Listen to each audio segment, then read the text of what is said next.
Assalamualaikum warahmatullahi wabarakatuh. Perkenalkan, nama saya Nikmatul Maula dengan NIM 121231024 kelas 3A.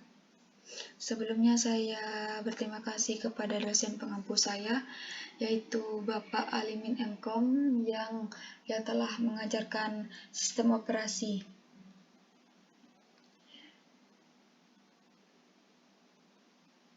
Di sini saya akan menjelaskan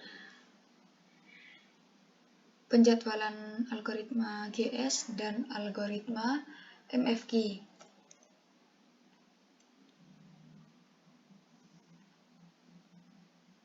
Di mana algoritma GS merupakan penjadwalan primitif yang menggunakan prioritas dinamis, memberikan janji realistis, daya pemrosesan sama. Kelebihan dan kekurangannya: untuk kelebihannya, ketepatan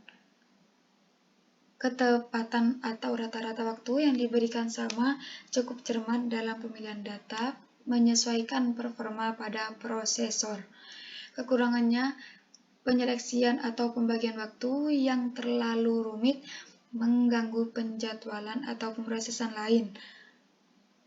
Untuk ukuran file atau size yang kecil, terhambat karena diberi waktu yang sama.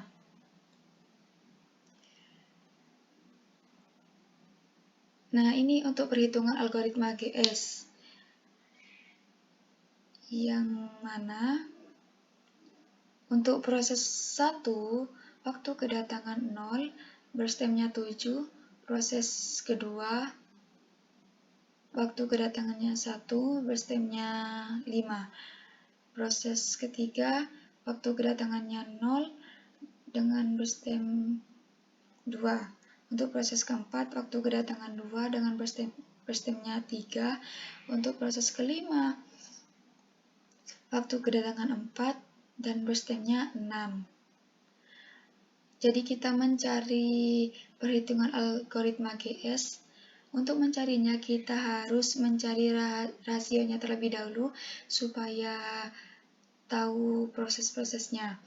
Dan yang di sebelah kanan ini untuk mencari rasionya, di mana kita harus mencari nilai JWP. JWP keterangannya jangka waktu pemrosesan, AT arrival time, BT burst time, dan N banyaknya proses, di mana JWP sama dengan AT dibagi N, yaitu arrival time dibagi banyaknya proses. Untuk rasionya,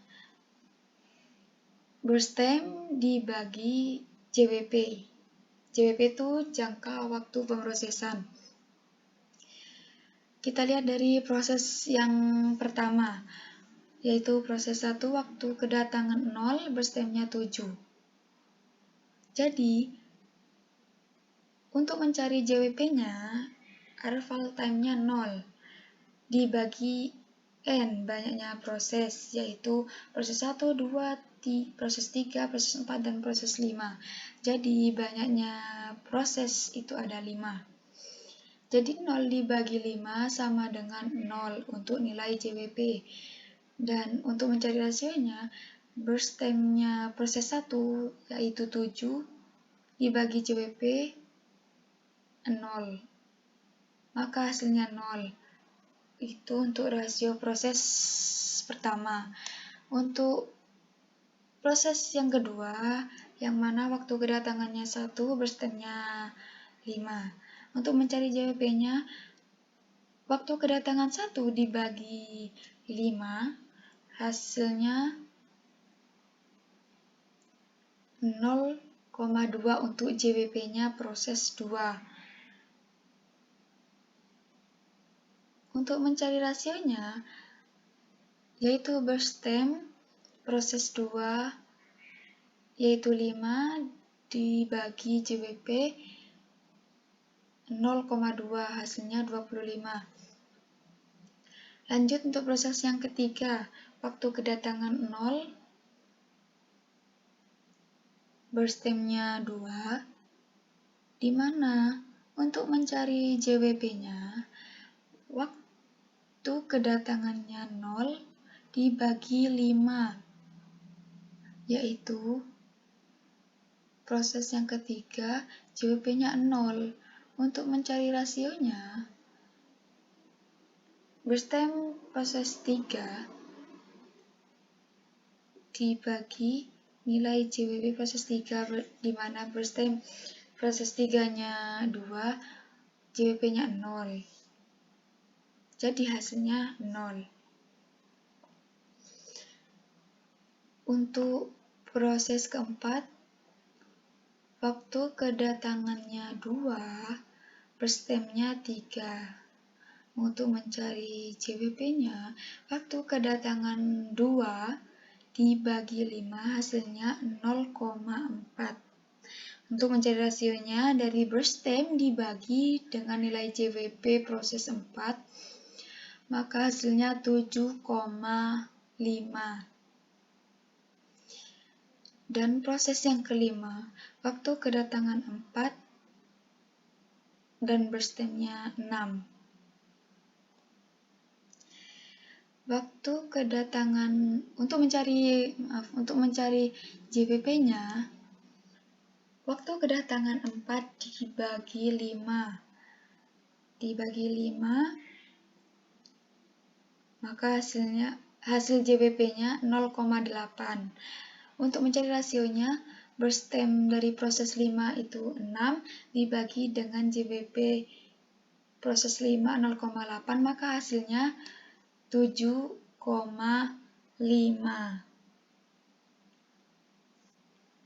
Kita lihat tabel yang di bawah, ini urutan prosesnya, yaitu proses 1, proses 3, proses 4, proses 5, dan proses 2.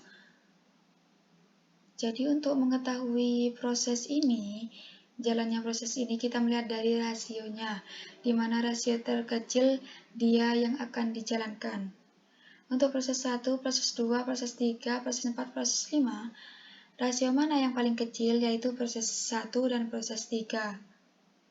Jadi yang kita jalankan proses 1 terlebih dahulu. Kenapa? Karena dia adalah proses yang pertama dengan rasio 0. Lanjut ke proses yang ketiga dengan rasio 0 yang dijalankan. Untuk proses yang lainnya selain proses 1 dan proses 3. Nilai rasio yang terkecil yaitu proses 4 dan proses 5. Nilai rasionya sama 7,5,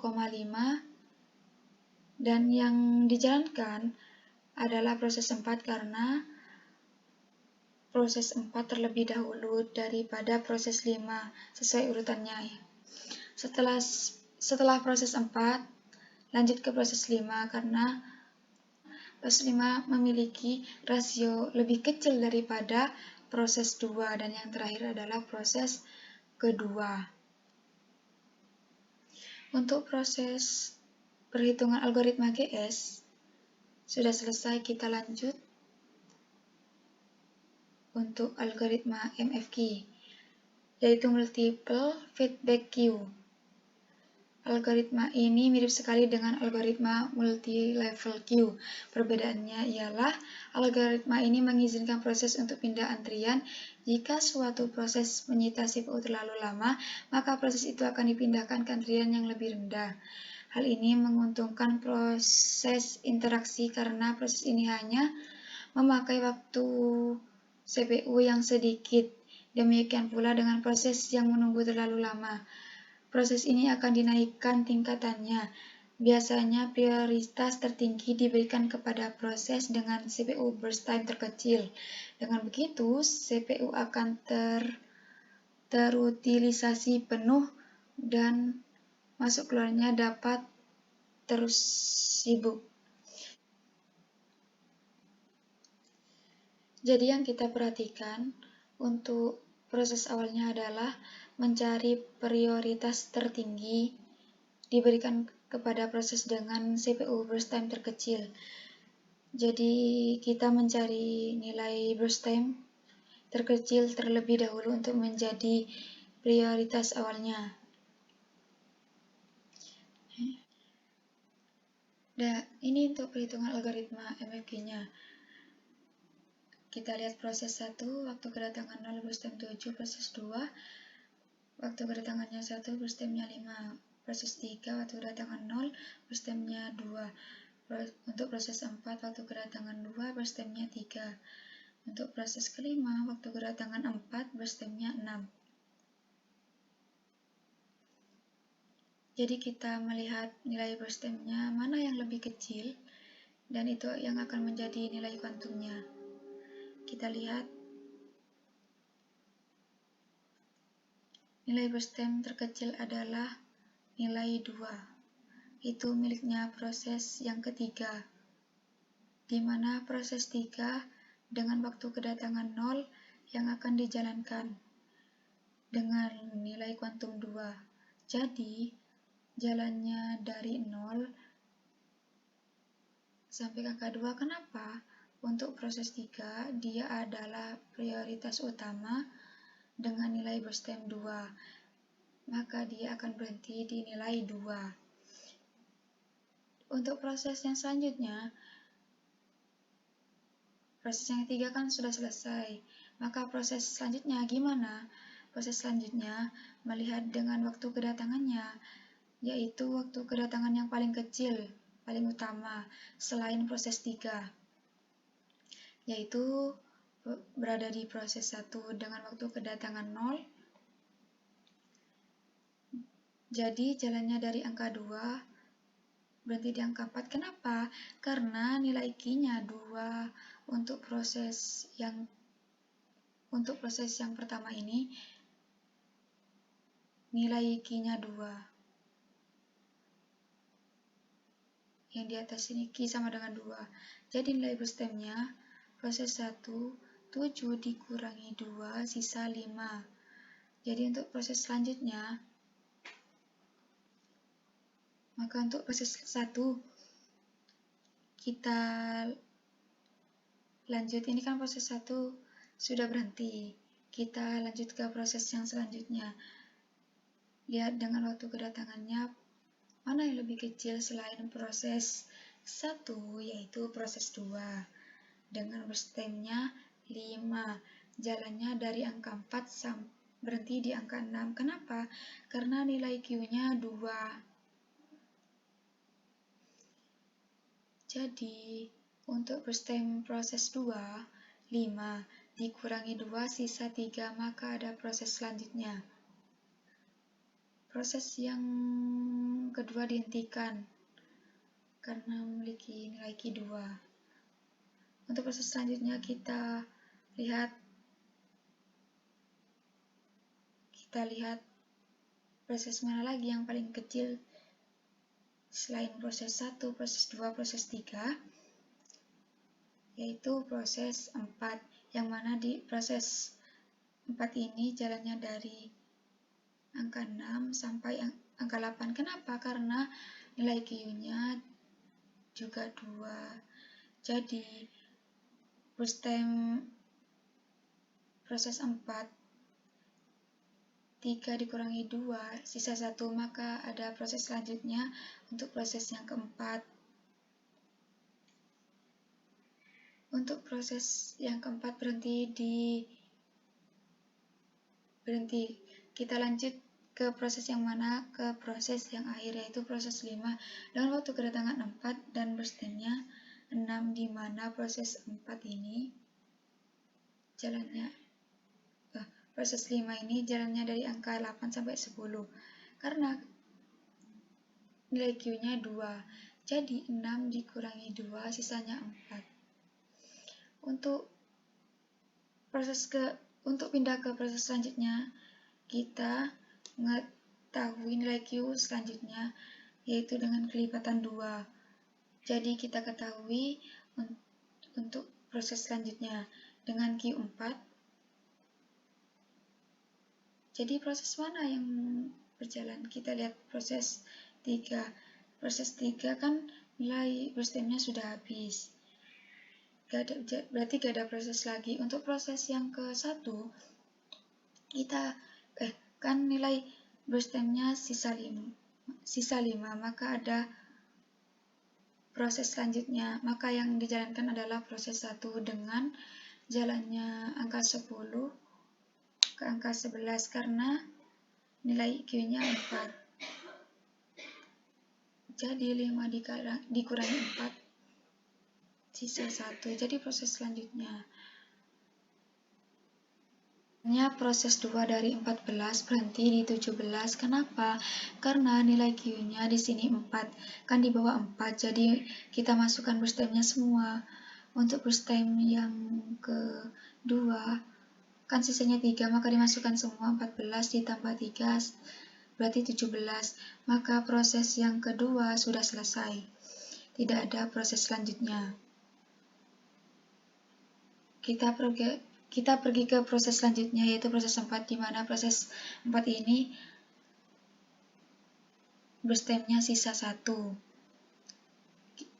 dan dijalankan dari angka 17 berhenti di 18. Sudah. Untuk proses yang keempat sudah berhenti, tidak ada proses selanjutnya. Untuk proses 5 burst time-nya sisa 4. Untuk nilai Q4 berarti 4 dikali 4 sama dengan 0, berarti proses kelima jalannya dari 18 berhenti di 22. Proses yang kelima sudah habis. Untuk proses yang ke-23, proses yang selanjutnya yaitu proses FCFS.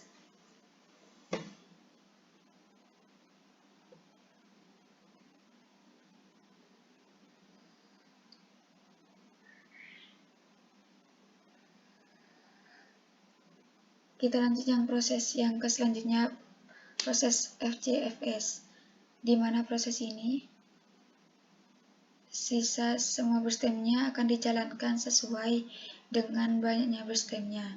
Untuk proses 1 kan sisa 1, maka dijalankan semua.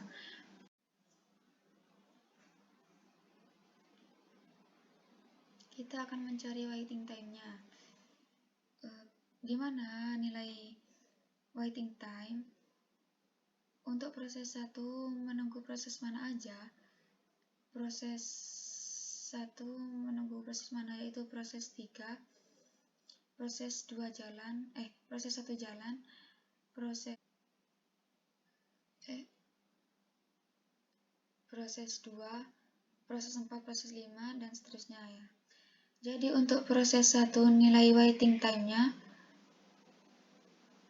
proses 3, 2, dari 0 berhenti 2, berarti lanjut 2, berarti ditambah proses yang kedua.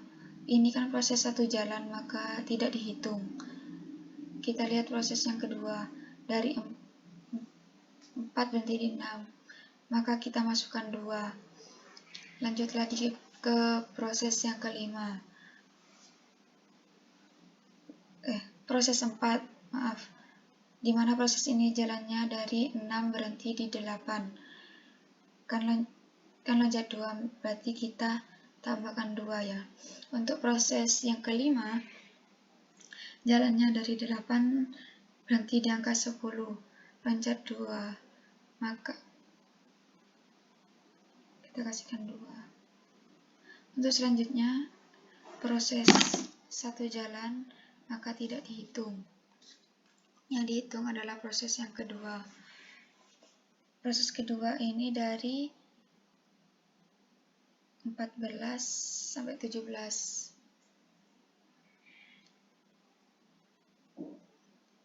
Kita lihat proses yang keempat dari 17 berhenti 18. Berarti kan tinggal 1. Berarti kita masukkan 1. Untuk proses yang kelima, jalannya dari 18 berhenti di 22. Maka kita masukkan 4 dikurangi 0, yaitu dari waktu kedatangannya. Kedatangan 0 sama dengan 16. Jadi hasilnya dari proses waiting time 1 hasilnya 16. Dan kita lanjut ke proses yang kedua. Proses yang kedua ini menunggu proses 3, proses 1, dan seterusnya. Untuk proses yang kedua, kita lihat proses yang ketiga, di mana proses ketiga ini jalan dari 0 berhenti ke 2, 1, 2, yaitu kita masukkan 2 ditambah proses 1. Proses 1 ini loncat 2 juga jalan dari 4, jalan dari 2 berhenti di 4. Berarti loncat 2 kita masukkan 2. Untuk proses yang kan kita mencari proses yang kedua. Proses yang kedua ini kan jalan.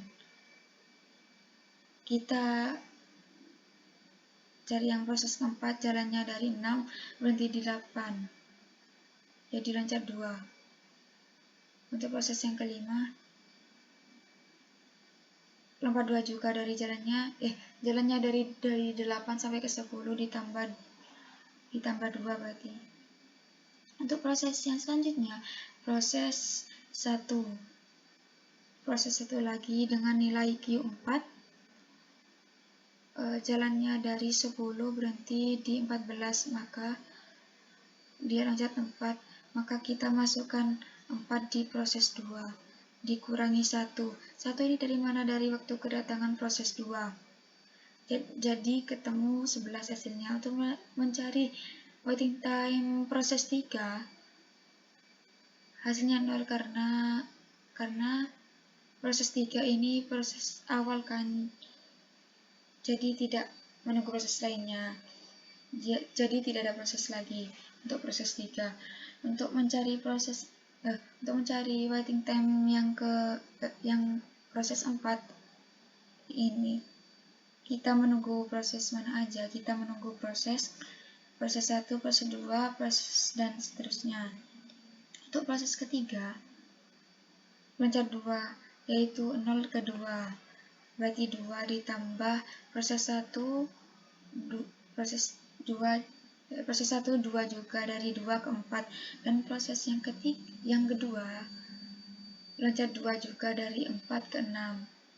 Karena kita mencari proses 4, ini jalan jadi tidak hitung. Jadi kita mencari proses yang ke-5, dan tadi yang proses kedua tadi ditambah dengan proses 5. Yang ini lompat 2 juga dari 8 sampai ke 10, ditambah proses 1 dari jalannya dari 10 sampai 14. Jadi loncat 4. Kita tambah lagi proses yang kedua. Proses yang kedua ini, di mana proses kedua ini jaraknya dari 14 berhenti di 17. Dia lompat 3 dikurangi 2. 2 ini dari mana? Dari waktu dari kedatangan proses 4. Maka hasilnya ketemu 13. Untuk lanjut untuk proses yang kelima. Bagaimana proses yang kelima ini? Proses kelima ini menunggu dari proses 3, proses 2, proses 4 dan seterusnya. Mana proses 3 ini dari 0 ke 2, maka kita masukkan 2. Dan ditambah proses 1 juga ditambah 2, jalannya dari 2 sampai 4. Untuk proses kedua juga lompat 2, di mana jalannya dari 4 sampai 6. Ditambah proses 4. Proses 4 ini ditambah 2 juga, jalannya dari 6 berhenti di 8. Kita lanjut ke proses yang selanjutnya, proses yang ke-1, yang mana proses 1 ini lompatnya besar ya, dari 10 ke berhenti ke 14. Jadi 4 ya. Dan lanjut ke proses yang kedua, yang mana proses 2 ini lompat 3 ya, jadi 14 sampai 17. Untuk proses yang keempat, dia lompat 1, di mana jalannya dari 17 berhenti di 18, dikurangi 4. 4 ini dari mana? Dari waktu kedatangan proses Untuk mencari average-nya dari rata-ratanya, yaitu waktu waiting time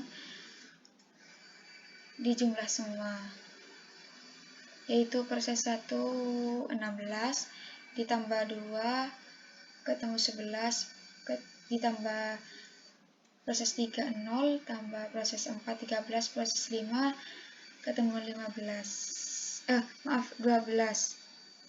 dan 5 dibagi 5 ini dari mana? 5 ini jumlahnya proses 1, proses 2, proses 3, proses 4, proses 5, dan ketemu 10,4 ms. Terima kasih sebelumnya.